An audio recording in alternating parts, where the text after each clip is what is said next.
নতুন নতুন জামাইকে আমি হাদিয়া দিতে পারি নাই, তা আজকে আমার হাদিয়া আমি নতুন জামাইরে যতটুকু পারি আপনাদের সামনে নতুন জামাইয়ের হাদিয়া দিচ্ছি আমি, ঠিক আছে?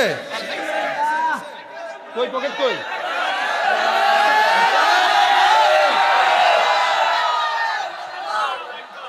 আল্লাহ পাক কুওয়াত বাড়ায় দেখ। আরে আমিন কও মিয়া, নতুন বিবাহিত না, আল্লাহ কুওয়াত বাড়ায় দেখ। শোনেন, আমাকে এই কথা শুনতেছেন, কথা শুনতেছেন? রফিকুল ইসলাম মাদানী আমার খুব স্নেহের, কিন্তু নাম্বার না থাকার কারণে এতদিন তার সাথে আমার কোনো যোগাযোগ হয় নাই। বাকি আমার বাসায় যাওয়া, আমার সাথে যোগাযোগ থাকা সব ঠিক ছিল।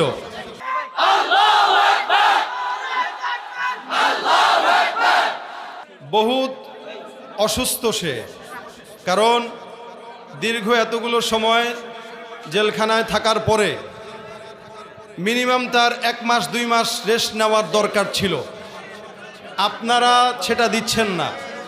এই বসেন, এখানে বসেন, সবাই বসেন। এরপরও আলহামদুলিল্লাহ আসছে, আপনাদের সামনে মুখতাসার কথা বলবে। আপনারা যদি শৃঙ্খলা না থাকেন তাহলে সম্ভব না। আসছে যেহেতু দেখে ফেলছেন ইনশাল্লাহ। শোনেন, এই শোনেন,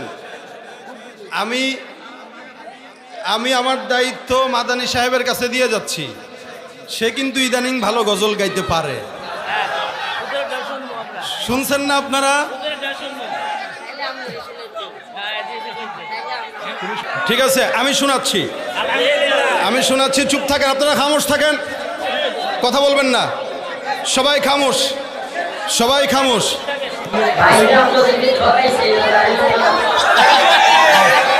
আমি ভিতর থেকে শুনতেছিলাম, আমি অবিবাহিত তো অবিবাহিতদের ঠকাইছি ভাই, আমি শেয়ার করছি। প্রথমেই বাইরে বলছিল যে যারা বিবাহ করছেন তারা তারাই থাকতে দিব, আল্লাহ মনে আছে? অবিবাহিতদেরকে বলাইছিল, কিন্তু যখন অবিবাহিতদেরকে বলাইছে তখন ভাই নিজে জুড়ে তাকে আমি খেয়াল করছি। আমি নতুন বিয়ে করবো, বিবাহিতদেরকে ঠকাইছে আমার। আচ্ছা, তাহলে বিবাহিতদের তরফ থেকে মাদানী সাহেব একটা তাকবীর দিয়ে দেখ।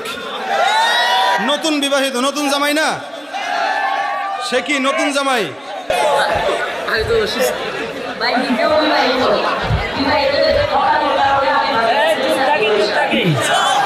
চুপ থাকেন না, কি চলবে বলেন? কিসের ফেসবুক? ফেসবুক চালানো বাদ দিতে পারছেন? তাহলে ফেসবুক কনকে আবার? নাস্তিকতা নিপাত যাক, দিন ইসলাম জিন্দাবাদ। নাস্তিকতা নিপাত যাক, দিন ইসলাম জিন্দাবাদ। কোটি প্রাণে একই আওয়াজ, খোদাদ্রোহী ছাড় পাবে না, এই বাংলায় ঠাই হবে না, মুসলমানরা জেগেছে আজ। জোর কদমে সামনে চলো, বজ্র কণ্ঠে আওয়াজ তোলো, সবাই মিলে একই তালে দাও না স্লোগান। নারায়ে তাকবীর, নারায়ে তাকবীর, দিন ইসলাম, দিন ইসলাম, জিন্দাবাদ, জিন্দাবাদ। ইসলামেরই জন্য দেশের হয়েছে জন্ম, ইসলামের বিরুদ্ধে গেলে দেশ হবে ভিন্ন। ইসলামেরই জন্য দেশের হয়েছে জন্ম, ইসলামের বিরুদ্ধে গেলে দেশ হবে ভিন্ন। ইসলামের বিরুদ্ধে যারা নিয়েছ অবস্থান, এই বাংলায় ঠাই হবে না, যাও ভিন্ন স্থান। জোর কদমে সামনে চলো, বজ্র কণ্ঠে আওয়াজ তোলো, সবাই মিলে একই তালে দাও না স্লোগান। নারায়ে তাকবীর, নারায়ে তাকবীর, দিন ইসলাম, দিন ইসলাম, কোরআন সুন্নাহর আলো, লিল্লাহে তাকবীর। এখানে আমরা যারা আছে আওয়াজ দিয়ে বলেন, আমরা কার গোলাম? আরো জোরে, কার গোলাম? আল কোরআনের সৈনিক আমি, নেই তো কোনো ভয়, এক আল্লাহর গোলাম আমি, এই তো পরিচয়। আল কোরআনের সৈনিক আমি নেই তো কোনো ভয়, এক আল্লাহর গোলাম আমি, এই তো পরিচয় আমার, এই তো পরিচয়। এই পৃথিবীর সবই নকল, এই পৃথিবীর সবই নকল, আসল কিছুই নয়, এক আল্লাহর গোলাম আমি, এই তো পরিচয় আমার, এই তো পরিচয়। কোরআন হাদিস শাসনতন্ত্র রাসূল আমার নেতা, উৎসাহ মোর চির অমলান ইতিহাস বীর গাথা। এক আল্লাহ ছাড়া আমার দিলে, এক আল্লাহ ছাড়া আমার দিলে নেই তো কারো ভয়, এক আল্লাহর গোলাম আমি, এই তো পরিচয় আমার, এই তো পরিচয়। ঠিক কিনা? আমরা কার গোলাম? জবান খুলে কার গোলাম? নারে তাকবীর। এই কথাটা মরণ পর্যন্ত রাখবেন।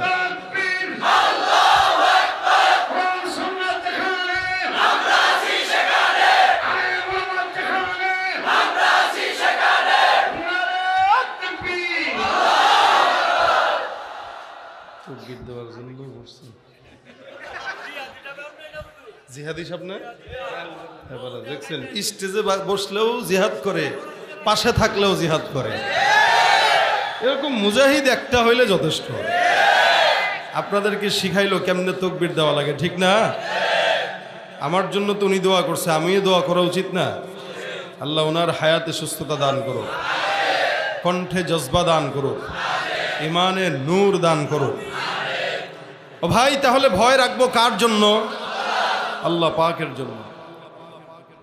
প্রত্যেকটা মানুষের উচিত, এটা আল্লাহ পাক ঈমানদারদেরকে সবক দিয়েছেন, ইয়া আইয়ুহাল্লাযীনা আমানু ইত্তাকুল্লাহ। আল্লাহ আমাদেরকে মুমিন বলেছেন, যদিও আমাদের ভিতরে এখানে অসংখ্য মানুষ আছে যারা গাঁজা টানে। এ কথা সত্য? কেউ ভাই নিজেদের বদনাম এমনি কয় মানুষ? আচ্ছা, গাঁজা টানলেও তো মাহফিলে আসছেন নাকি? বিশেষ করে যুবকেরা বেকার বেশি, তো গাঁজার দামও বেশি। যুবকরা বেকার থাকলে উল্টাপাল্টা করে বেশি। এজন্য যুবকদেরকে কাজে লাগাই দিবেন। কাজ নাই বলেই রাস্তাঘাটে রাত 12টা বিরাতে বিরাতে আকাম টুকাম করে। সমাজের যুবক যদি ভালো হয়, সমাজ ভালো হয়ে যাবে। আপনারা এখানে যুবক বেশি না মুরব্বী বেশি? 100% যুবক বেশি, ঠিক না? কারা কারা যুবক হাত তুলেন। আপনি কিন্তু যুবক না, দেখছেন? মাশাআল্লাহ, আলহামদুলিল্লাহ। অনেকে মুরব্বীরাও হাত তুলে, কারণ বয়সে বুড়া হইলে অনেকে নিজে যে বুড়া এটা মানতে চায় না। এই যে জিহাদি সাহেবের বয়ানে এই কাকা এত জোরে তাকবীর দিচ্ছে, আমি তো মনে করছি কোনো জওয়ান দিচ্ছে। তাকে দেখি মাশাআল্লাহ মুরব্বী মানুষ। আজকে মাহফিলে জওয়ান তারা আর মুরব্বী কারা, আমি এটাকে একটু পার্থক্য করব। অর্থাৎ আজকের প্রোগ্রামে যারা যারা বিবাহ করেছে এরা সবাই বুড়া, ঠিক আছে? এখন বিয়ে করেছেন কারা, তারা হাতটা তুলেন। আমি আছি, টেনশন নাই। বিয়ে করেছেন, করেছেন, মাশাআল্লাহ। শুধু বিবাহিতরা তাকবীর হবে, নারে তাকবীর। না, বিবাহিতরা, বিবাহিতরা নারে তাকবীর। এবার ফকিররা যারা আছে, মিসকিন গরিব অসহায়, হাত তুলো। বিবাহিত না যারা, তারা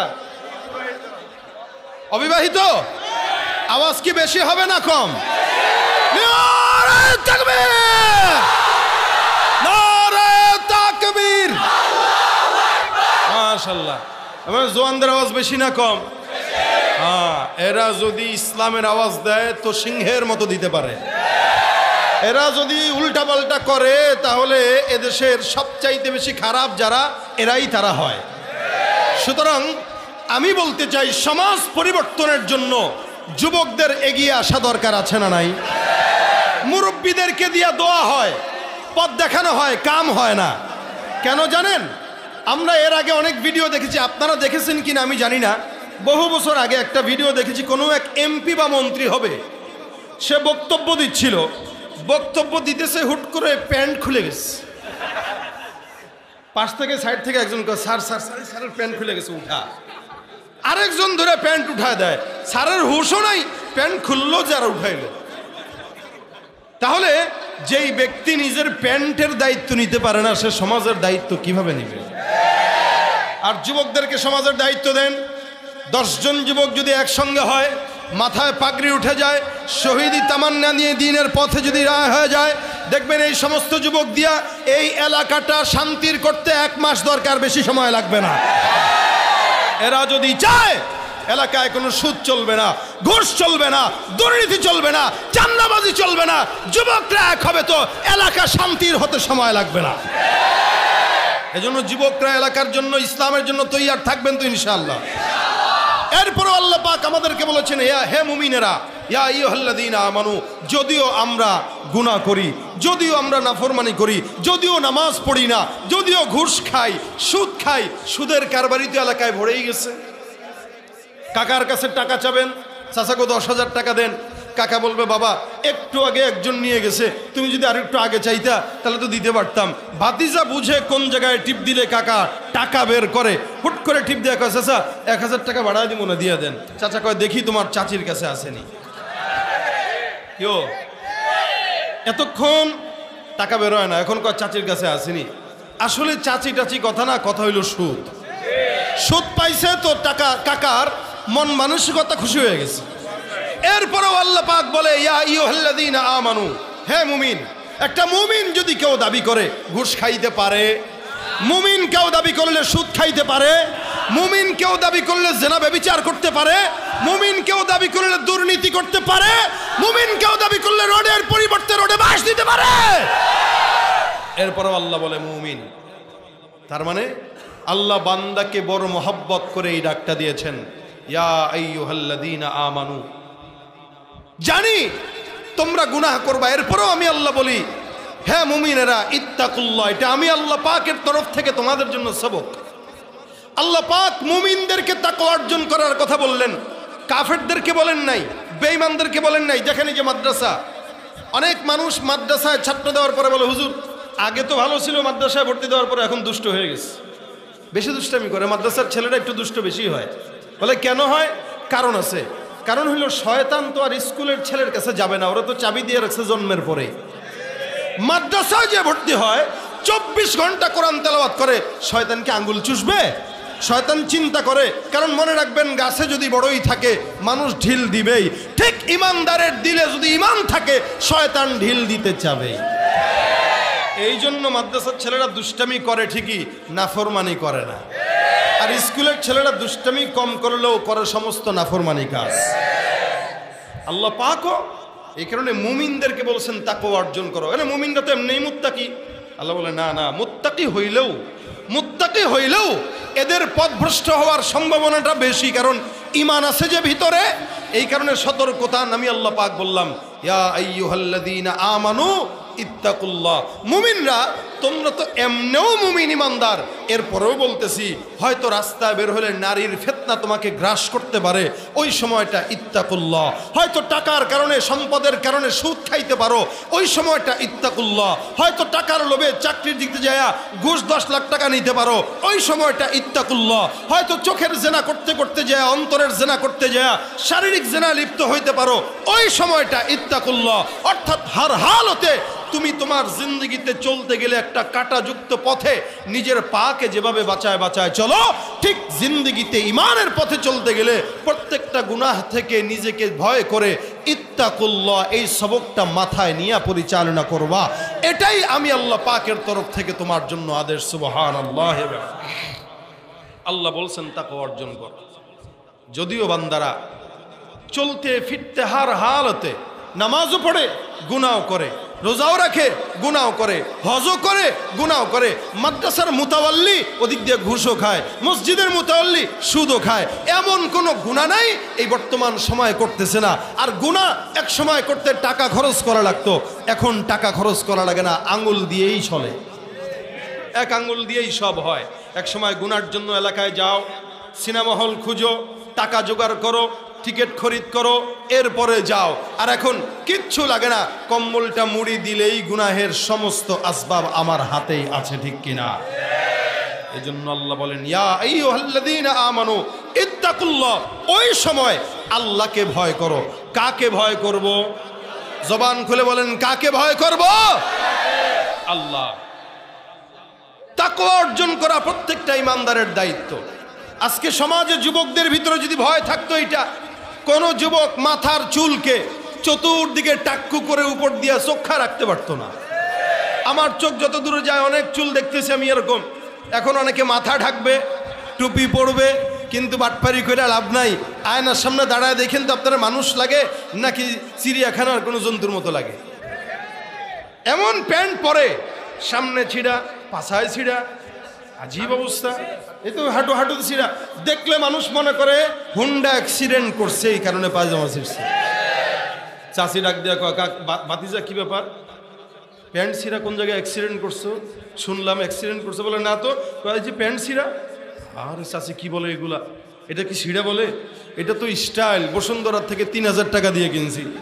চাচি তো অবাক, হাই হাই, কয় কি আগের মানুষ ফকিন্নি হওয়ার কারণে এই সমস্ত সিরা প্যান্ট পরতো, তুই যে বেশি বড় লোক হয়ে এখন ফকিন্নি বেশি হয়ে গেছিস।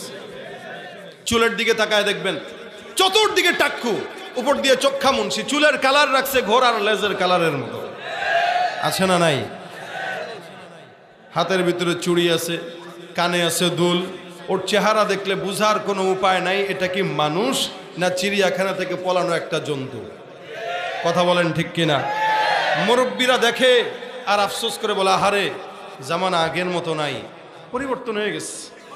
আচ্ছা বলেন তো, এই সমাজের জামানা যদি পরিবর্তন হয়, সূর্য কোন দিক দিয়ে উঠবে? সূর্য কোন দিক দিয়ে উঠবে? জামানা যদি পরিবর্তন হয়, সূর্য উঠবে পশ্চিম দিয়ে, ডুববে পূর্ব দিয়ে। কখনো কি এই পর্যন্ত পশ্চিম দিয়ে সূর্য উঠছে? তাহলে মানে বোঝা গেল রাসূল বলেন লা তাসুব্বুদ-দাহর ফাইন্নাল্লাহা হুয়াদ-দাহর। খবরদার, জামানা পরিবর্তন হয় না, জামানা পরিবর্তন করায় আল্লাহ। তোমরা জামানাকে গালি দিও না। কেন? এই জামানার পরিবর্তন, রদবদল যা কিছু হয়, একসময় মানুষ ডিসেম্বরে মাহফিলের জন্য পাগল হয়ে যায়, হুজুর ডিসেম্বরে দেন, জানুয়ারিতে দেন। কই কালকের মাহফিলরা তো মাথায় হাত দিয়ে বসেছিল। ডিসেম্বরে বৃষ্টি হয়েছে না? হয়েছে না? এই পরিবর্তনটা করছেন কে? কেন? একসময় মানুষ মনে করতে এই সময় বৃষ্টি হয়ই না, কিন্তু এখন বৃষ্টির জন্য গতকাল সারা দেশে মাহফিল শেষ। যদিও আমি করছি বৃষ্টির ভিতরে। হ্যাঁ, আলহামদুলিল্লাহ। এই যে পরিবর্তনটা, এটা দিছেন কে?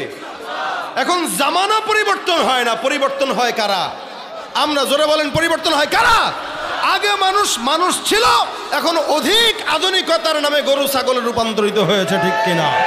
আগের মতো শান্তি তো আর এখন পাওয়া যায় না, মানুষ সব পাল্টে গেছে, পাল্টে নিত জামানা। আগের মতো শান্তি তো আর এখন পাওয়া যায় না, মানুষ সব পাল্টে গেছে, পাল্টে নিত জামানা। হয় জামানা ঠিকই আছে, মানুষ সব পাল্টে গেছে, মানুষ সব পাল্টে গেছে, জামানা ঠিকই আছে। চুলগুলো খাটো খাটো, প্যান্ট শার্ট আটো সাঁটো, সানগ্লাস চোখে তার যেন কোন জমিদার, সুজোরা পায়ে দিয়ে, কাঁধে এক ব্যাগ নিয়ে, ঠোঁটে দেয় লিপস্টিক, হাসে শুধু ফিক ফিক। ওদিকে গেলে দু চোখ, মনে হয় ভদ্রলোক, কাছে গিয়ে দেখি হায় পুরুষ মানুষ না, মাশাল্লাহ দাঁড়ায় আছে মিস জরিনা। লম্বা লম্বা আছে চুল, কানেতে আছে দুল, হাতে সোনার চুড়ি, বিলফি তার ঘড়ি, পাঞ্জাবি গায়ে দিয়ে হাত আছে মোড়ানো, লম্বা ওড়নাটা কাঁধে আছে ঝোলানো, হেঁটে চলে আঁকা বাঁকা যেন কোনো নায়িকা। কাছে গিয়ে দেখি হায় মাইয়া মানুষ না, এটা হলো আমগো পাড়ার মিস্টার সোহেল রানা। কথা ঠিক না? এই সমাজে যারা সোহেল রানা আছেন একটু হাত তোলেন। আপনার নাম সোহেল রানা? রানা? ও ভাই রানা ভাই, আপনি না, আপনি তো দাড়িওয়ালা। এই সেদিন এক মাদ্রাসায় গেছি দুপুরবেলা। তো মাদ্রাসায় আমি একটা যে কোনো কাজে গেছি, যাওয়ার পরে একটা লোক আসছে, হাঁটতেছে, পিছন সাইড দিয়ে গেছে, আমি তার সামনে দেখি নাই, পিছনটা দেখতেছি। এই মিনিমাম এতটুকু পর্যন্ত চুল স্ট্রেট করা, চুলে আবার হালকা ডিজাইন আছে, লালচে কালার, এত সুন্দর। মানে ঘরের বোর চুলের চাইতেও, মানে ঘরের বোর চুলও ফেল এই চুলের কাছে। বুঝেন এবার কি পরিমাণে স্ট্রেট করছে। জিন্সের প্যান্ট পরা, কিন্তু মাজার দিকে বোঝা যাচ্ছে যে এটা মেয়ে না, কারণ মেয়েদের মাজা ছেলেদের মাজায় তো পার্থক্য আছে। এখন এই হাঁটতেছে, আমি অনেকক্ষণ ধরে তাকায় আছে, আমি একদম পাশে একজনে বলতেছি ভাই এটা মেয়ে না ছেলে, সেও তাকায় আছে, বোঝা তো যাইতেছে না। আমাকে আজীব অবস্থা, বোঝার কোনো উপায় না। আমি পুরা টাস্কি খেয়ে গেলাম, ব্যাপারটা কি, এটা কি? কিছুক্ষণ পরে দুইটা ছাত্র সামনে দিয়ে তার মুখোমুখি হয়ে আসতেছিল। ছাত্র দুইটা সামনে আসতেছে এমন করে, বুঝছেন, এমন করে ছাত্র দুইটাই লাভ দেওয়া গেছে। এই যে গেছে এরা, ওরা ছাত্ররা হাসতেছে, হে এবার পিছনে তাকাইছে। ওমা তাকানোর পরে দেখি দাড়ি আছে আবার একটু, এই দাড়িকে আবার দিয়ে বাঁধছে, কি দেয়, রাবার বেল্ট দিয়ে বাঁধছে দাড়ি এখানে। যদি সামনে পিছনে না তাকাইতো আমার তো তাহলে এতক্ষণ চোখের জিনা হইতেছিল। মানে আমি তো আসলে তারা দেখতেছি, বুঝতেছি যে সে ছেলে না মেয়ে। তাহলে এই সমাজে দেখেন এই টাইপের লোকও আছে যারা নিজেদেরকে, এখন তো ট্রান্সজেন্ডারও একটা জাতি বেরোইছে যারা নিজেদের পুরুষ থেকে মেয়ে হওয়ার একটা প্রতিযোগিতায় লেগে গেছে। মেয়ে থেকে পুরুষ হচ্ছে, পুরুষ থেকে নারী হচ্ছে। এই সমস্ত মানুষেরা আল্লাহ পাকের সৃষ্টিকে অবমাননা করার জন্য এগুলা করতেছে। আল্লাহ বানাইছে পুরুষের পছন্দ হয় না, মেয়ে হইতে চায়। আল্লাহ বানাইছে মেয়ে, তার পছন্দ হয় না, সে পুরুষ হইতে চায়। এগুলো মুসলমান নয়, এগুলো বেঈমান, এগুলো ইহুদি নাসারার চাইতেও খারাপ। এদের জন্য আল্লাহ পাক বলেছেন, এই তাকওয়া অর্জন কর। একটা ইমানদার তাকওয়া রাখবে। দেখেন আপনারা পোশাক পরেন, আমি আমার সময় যেহেতু সংক্ষেপে, এই কারণে আমি আপনাদের কাছে কথাগুলো বলতেছি, শুনেন। প্রত্যেকটা মানুষ পোশাক পরে। আপনি বলবেন আমি প্যান্ট শার্ট পরলে একটা সমস্যা কি? কোনো সমস্যা নাই, পরেন। আল্লাহ বলেন, কদ আনজালনা আলাইকুম লিবাসা ইউয়ারি সাওআতিকুম ওয়ারিশা ওয়া লিবাসুত তাকওয়া যালিকা খায়র। এখানে সবাই কাপড় চোপড় পরেছেন, কেউ পাঞ্জাবি, কেউ গেঞ্জি, কেউ শার্ট, কেউ এটা সেটা পরে আসছেন, ভালো কথা। আচ্ছা বলেন তো, তাকওয়ারও তো একটা পোশাক আছে, আছে না? টাকনো পর্যন্ত কাপড় পরা এটা শরীয়তের বিধান। টাকনোর নিচে পড়লে কি হবে? হারাম। অর্থাৎ টাকনো পর্যন্ত জায়েজ, নিচে গেলে কি? হারাম। তার মানে একটা ইমানদার সবসময় তার জায়েজটা খুঁজবে না, কারণ জায়েজের সীমানা যেখানে শেষ, হারামের সীমানা সেখান থেকে শুরু। এজন্য ইমানদার খুঁজবে তাকওয়া। তাকওয়া কি? বলে টাকনো পর্যন্ত পরবো না, মিনিমাম 2 ইঞ্চি 3 ইঞ্চি উপরে লুঙ্গি পরবো, ঠিক না? ঠিক তেমনই ভাবে শার্ট পরা, হ্যাঁ বুঝলাম জায়েজ, কিন্তু এটা তাকওয়া না। তাকওয়া কি? তাকওয়া হলো রাসূলের সুন্নাত মোতাবেক জামা পরা, এটা হলো তাকওয়া। কেন? বলে যেই জামা পরলে গুনাহ হয় না, যেই জামা মানুষকে গুনাহ থেকে বাঁচায়। আচ্ছা আমি পাগড়ি টুপি পরে, জুব্বা পরে কি সিগারেট টানতে পারবো? কিন্তু প্যান্ট শার্ট পরে তো টানা যায় কি যায় না? যায়। অর্থাৎ যেই পোশাক আপনাকে গুনাহ করতে সহযোগিতা করে, ওইটা কশ্চিনকালেও তাকওয়ার পোশাক হতে পারে। যেই পোশাক পরলে গুনাহ থেকে বাঁচা যায়, ওটা হলো তাকওয়ার পোশাক। আল্লাহ বলেন, ইত্তাকুল্লাহ হাক্কা তুকাতিহি ওয়া লা তামুতুন্না ইল্লা ওয়া আনতুম মুসলিমুন। সিদ্দিক আকবর আবু বকর রাদিয়াল্লাহু তাআলা আনহু, উনার কাছে উনার একদম খাদেম ছিলেন। খাদেমটা বারবার সবসময় প্রতিনিয়ত উনাকে খাবার রান্না করে খাওয়াতেন। আবু বকর সিদ্দিক একদিন সুন্দর করে খাদেমকে খাবার আনার জন্য বলার আগেই খাদেম খাবার নিয়ে হাজির। খাদেম যখন খাবার নিয়ে উপস্থিত, আবু বকর সিদ্দিক খাবারটা গ্রহণ করলেন। খাবার গ্রহণ করার পর এই খাদেমটা ডাক দেয়া বলে, আবু বকর খাবারটা গ্রহণ করলেন, জানেন না খাবারটা আজকে কোন জায়গা থেকে আনলাম? এই খাবারটা সাধারণ কোনো খাবার না, এটা আমার একটা অর্জিত খাবার। খাদেম ডাক দেয়া বলে, খাবারটা কষ্ট করে কামাইলাম, বাটপারি করে কামাইলাম। আবু বকর সিদ্দিক ডাক দেয়া বলে, কেমনে এই খাবারটা কামাইছো একটু বলো। খাদেম ডাক দেয়া বলতেছে, ইসলামের যুগে, আগের যুগে আমি যখন জাহেল ছিলাম, হঠাৎ করে একটা লোক আমার সামনে সামনে হাজির, আমাকে ডাক দেয়া বলে, ভাই মক্কার জমিনে এমন কেউ যদি থাকে যারা এই সমাজের মধ্যে সবচাইতে বড় গণক, ওই গণকের নামটা আমাকে বলো, আমি তার কাছে যে একটা কাজ করাইতে চাই। আমি গণক ছিলামও না, গণক জানিও না, কোনোদিন কোশ্চিনকালে করিও নাই, কিন্তু মাথার মধ্যে দুষ্টামি আসলো, আমি এই লোকটার সঙ্গে গণকের অভিনয় করে তার থেকে কিছু টাকা হাসিল করব। বলেন তো এটা কি সত্য কথা নাকি মিথ্যা বা বাটপারি? বলে বাটপারি কাজ, কারণ বাচ্চা এই লোকটা সমস্ত কিছু জানে না। এই জ্ঞানটা না থাকার পরেও বান্দাটা বলছে আমি গণকের কাজ জানি। এই লোকটা ডাক দেয়া বলতেছে, কি ব্যাপার, তুমি যদি গণকের কাজ জানো তাহলে আমার হাতটা একটু দেখে দাও। এই লোকটা সুন্দর করে হাত দেখে দেয়, জানেও না, কিছুই জানে না, গণকের কোনোদিন করে নাই, গণনাও কোনোদিন না করার পরে হাত দেখে আন্দাজের উপরে ডাক দিয়ে বলে, তোমার কপাল ভালো, ভবিষ্যতে অনেক টাকার মালিক হবা। বেচারা সুন্দর মন মানসিকতা হাসি খুশি নিয়ে বাড়ির দিকে রওনা হয়ে গেছে। এতদিন পর্যন্ত ওই বান্দাটা আমারে কিছু দেয় নাই, আজকে বহুদিন পর যখন সাক্ষাৎ হয়ে গেল, আজকে আমাকে ওই দিনের উসিলায় ওই দিনের টাকা দেওয়ার জন্য এতগুলো খাবার আমাকে সে দান করলো, খরিদ করে আমাকে পারিশ্রমিক হিসেবে দিল। আমি চিন্তা করলাম এত সুন্দর একটা কামায়ের অর্জনটা আমি একা খাবো না, আমার মনিবকেও খাওয়াবো। এ আবু বকর সিদ্দিক, যার কারণে ওই খাবারটা আমি আপনার সামনে তুলে ধরলাম, এটাই হলো সেই খাবার। বলেন তো, যে ধোঁকাবাজি করে খাবারটা অর্জন করলো, এই ধোঁকাবাজি করার কারণে খাবারটাকে হালাল না হারাম? কারণ ধোঁকাবাজি করলো, কিন্তু সিদ্দিক আকবর আবু বকরের জন্য এটা তো একটা হালাল খাবার, এটা তো হাদিয়া। চাইলে উনি খাইতে পারতেন, সমস্যা নাই, কারণ এটা উনি অর্জন করেন, এটা একজন তাকে হাদিয়া দিছে। এরপরও তাকওয়া কাকে বলে?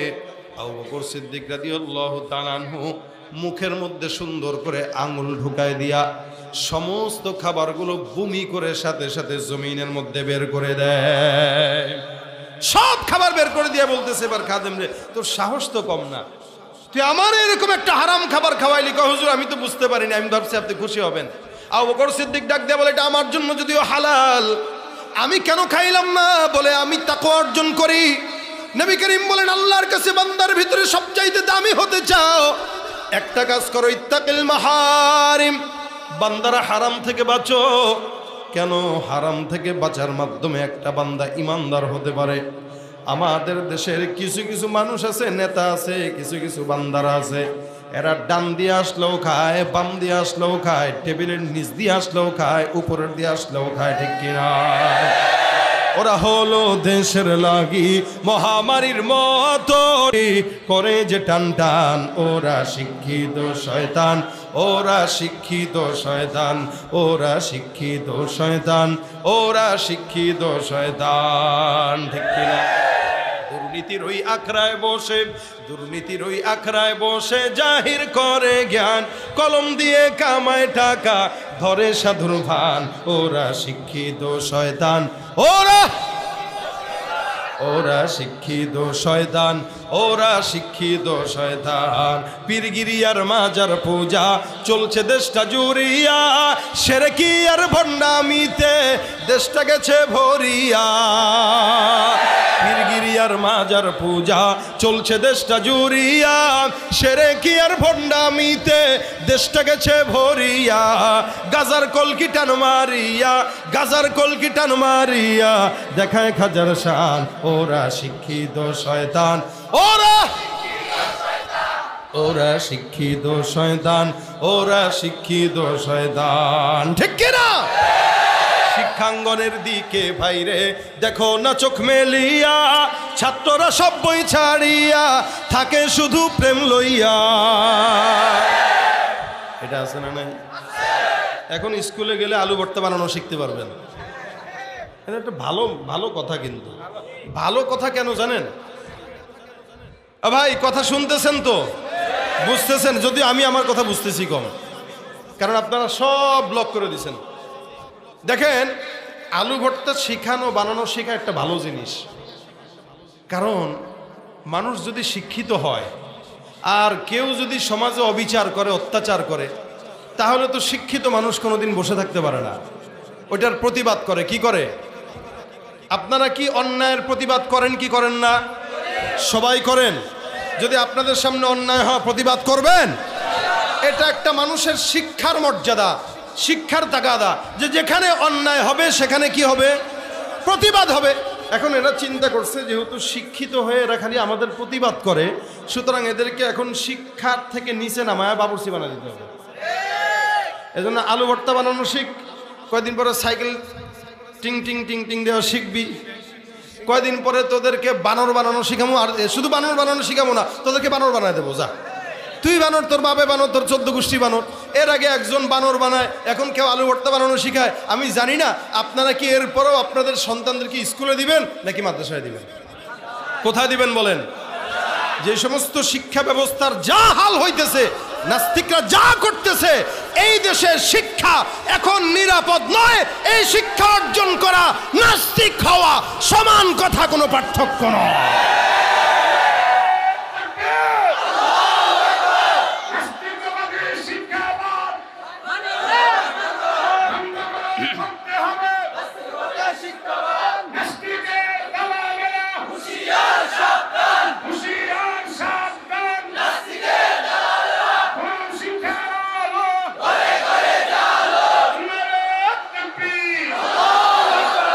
এরপরেও কি দিবেন? স্কুলে দিবেন? মাদ্রাসার অভাব আছে? সোনারগাঁ এই মাদ্রাসা কত মাশাআল্লাহ, কত সুন্দর মাদ্রাসা। আশেপাশে মাদ্রাসা আছে না আরো? যদি বানর না বানাইতে চান মাদ্রাসা ঢুকান। কথা ঠিক কিনা? এটা দেখলে তাদের কষ্ট লাগে। মাদ্রাসা ব্যাঙের ছাতার মতো নাকি মাদ্রাসা হইতেছে। আরে ব্যাঙের ছাতার মতো তো মাদ্রাসাই হওয়া লাগবে, কারণ এখন সমাজে মানুষ বাড়তেছে। মানুষ যত বাড়বে মাদ্রাসাও তত বাড়া লাগবে, ঠিক কিনা বলেন? অন্যথায় আপনার আমার সন্তানরা বানরে রূপান্তরিত হবে। এই জন্য দ্বীনি শিক্ষার বিপরীতে অন্য কোনো শিক্ষা এই দেশে আমরা মানতে চাই না, মানব।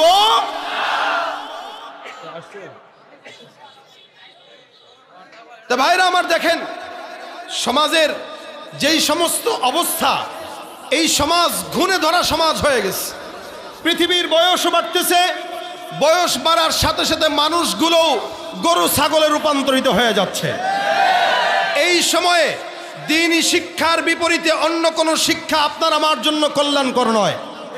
এই জন্য দ্বীনি শিক্ষা শিখব তো ইনশাল্লাহ। যেই শিক্ষায় আল্লাহ পাকের ভয় অর্জন করা হয়, যেই শিক্ষায় আল্লাহ পাকের ভয় বান্দার অন্তরে ঢুকানো হয়, ওই শিক্ষা ঘরে ঘরে দরকার। ওই শিক্ষা দেশের সংসদে দরকার, ঠিক কিনা জোরে বলেন? আল্লাহ পাক আমাদেরকে বুঝার তৌফিক দান করুন, জোরে বলেন আমিন। এই জন্য মাদ্রাসার সাথে আপনারা থাকবেন তো ইনশাল্লাহ। সুতরাং যেখানে তাকওয়া শেখানো হয়, মাদ্রাসা এটা তাকওয়ার একটা জায়গা। এখানে তাকওয়ার সবক দেওয়া হয়। আপনারা ঘুমাইতে পারেন রাত 3টায়, এই মাদ্রাসার ছোট ছোট বাচ্চারা একদিন একটু এসে দেখে যায়েন, রাত 4টার দিকে তাহাজ্জুদ পড়ে আপনার আমার হেদায়েতের দোয়া করে। এরা হেদায়েতের দোয়া করে বিদায় সমাজের মানুষ আমরা এখনো টিকে আছি। এরা যদি দোয়া না করতো, যেই আকাম কুকাম আমরা করি, 5.5 এর ভূমিকম্পে আমাদের দেশ শিকার কথা নয়। আলহামদুলিল্লাহ, ওলামা একরামের দোয়া, মাদ্রাসার নিষ্পাপ ছাত্রদের দোয়ার বরকতে এখনো আল্লাহ পাক আমাদেরকে টিকিয়ে রেখেছেন। সুতরাং এই তাকওয়ার সবক দেওয়ার জন্য আপনার সন্তানকে অন্তত মাদ্রাসায় দিবেন। এর চাইতে বড় সহযোগিতা, এর চাইতে বড় সহযোগিতা এই মাদ্রাসার জন্য আর কিছু হতে পারে না। এটা সবচেয়ে বড় সহযোগিতা। সাথে টাকা উঠাবে, হুজুর টাকা উঠাইছেন, আলহামদুলিল্লাহ আপনারা টাকা দানও করেছেন, কিন্তু কথা হইল টাকা তো দান করলেন, কিন্তু সন্তানকে তো মাদ্রাসায় দিলেন না। দেয় কোনটারে জানেন? যেটা কাঁচায় কুচায়া ওই মান্যতের জন্য হয়েছে। অর্থাৎ আল্লাহর কাছে, আল্লাহ মেয়ে আছে ছেলে নাই, একটা ছেলে দিলে আলেম বানাবো, একটা ছেলে দিলে আলেম বানাবো, এই মান্যতের ছেলেটাকে মাদ্রাসায় দেয়। যেটা কালা, ল্যাংরা, বোবা, এগুলোরে মাদ্রাসায় দেয়, ভালোটারে ডাক্তার বানায়।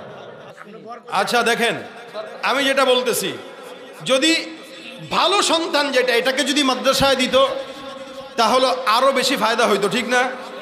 দেয় হলো সব অসহায়, এদেরকে দেয়। এজন্য বলি মাদ্রাসায় টাকা দেওয়ার পাশাপাশি আপনারা সন্তানদেরকেও দিবেন। রাজি আছেন?